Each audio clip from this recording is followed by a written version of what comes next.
Hello, आज 1 अक्टूबर 10वां महीना 2024 educational घुट्टी के तहत अछूत दलित चमार आदिवासी वनवासी पसमांदा मुसलमान के बच्चों ने समाचार पत्रों में एक क्रिटिकल एंगल पर रसिया को देख रहे हैं, जो या इंसिडेंट रे होगी या डाइवर्टेड रे होगी, यही जानने का कोशिश कर रहे हैं, टटोल रहे हैं बच्चों में। विश्व में भारत अपने दोस्तों द्वारा अपने दुश्मनों को मरवाता रहा है। आतंकी कह करके जैसे पाकिस्तान को, ईरान को, बांग्लादेश को, चीन को, और श्रीलंका को, म्यांमार को, बहुत से देश है जो भारत के जो दुश्मन कहलाते हैं, उनको आतंकी कह करके एक सीधा साधा शब्द जानता है। आतंकी कह करके उसको माने मनुवाद का जो विरोध करेगा वो आतंकी होगा, देशद्रोही होगा, वो सजाए का हकदार होगा। मनुवाद का परिभाषा यही है। पाकिस्तान, ईरान, इराक, लेबनान, फिलिस्तीन को SIS और हिजबुल्लाह, हुती, हमास सबको मरवा रहा है अमेरिका द्वारा। रसिया धर्म संकट में पड़ गया है, क्या करे क्या नहीं करे। यूक्रेन युद्ध सर पर है। नेटो देश जो है रसिया को जिस तरह से 1991 में डिसबैलेंस करके रसिया को विखंडन किया, अब और कमज़ोर करके रसिया को और विखंडित करने का फराक में है। रसिया का मान मर्यादा मिटाने का चक्कर में पड़ल है सब। भारत परम मित्र देश है और भारत भी चाहता है कि रसिया का ये तमका जो है ख़त्म हो जाए और वो तमका हमें मिल जाए। वो तमका हमको, विश्व का सरदार बनने का तमका हमको मिल जाए। इसलिए शकुनी की तरह चाल चल दी है।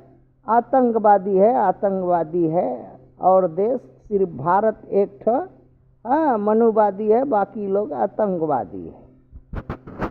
सभी देश आतंकवादी है, भारत ही एक आतंकवादी देश नहीं है, क्योंकि मनुवादी देश है।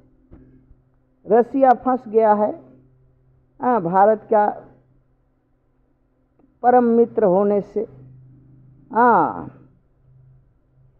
भारत की आतंक की आलाप में अगर पाकिस्तान, अफगानिस्तान, ईरान, लेबनान, फिलिस्तीन की मदद करता है तो यूक्रेन युद्ध पर बुरा असर पड़ेगा और गंभीर होगा, जटिल होगा और सब जो है तरह से भारत अपना और हथियार जो है यूक्रेन को देगा रसिया पर वार करने के लिए।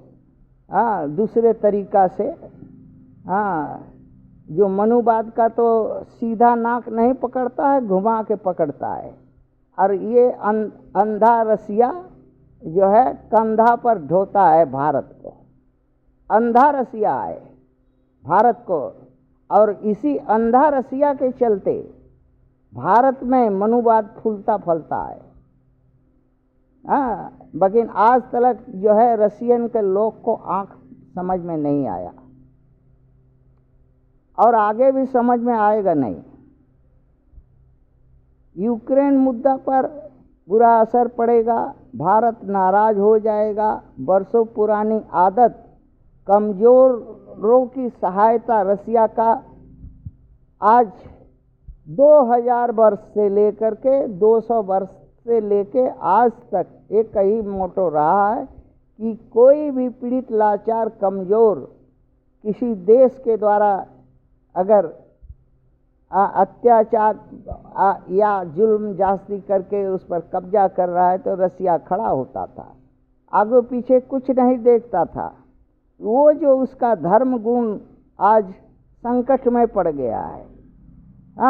क्या करे, इधर सर पर युद्ध का बादल, इधर रसिया में अस्थिरता का वातावरण, और एक शकुनी का सहारा जो भारत मित्र बनता है, मित्र नहीं है, शकुनी है। रसिया को ढाएगा एक ऐसा जगह पर कि रसिया वहाँ से पानी भी नहीं मांगने सकेगा निकल करके। अब रह गया बात कि रसिया युद्ध में जो है मदद करेगा, लेबनान का, फिलिस्तीन का, ईरान का करेगा कि नहीं करेगा, ये तो अब रसिया जाने। और एक कारण और भी हो सकता है कि रसिया के लोग इजराइल से भय करता हो, डरता हो, और 35 देश तो ऐसे ही रसिया का दुश्मन है, और अब 40 हो जाएंगे, 40 हो जाएंगे। फिर भी बच्चों का कहना है कि रसिया को, कि मानवता के लिए रसिया को अपना पुराना धर्म नहीं छोड़ना चाहिए। बस बच्चों का यही कहना है। थैंक्स।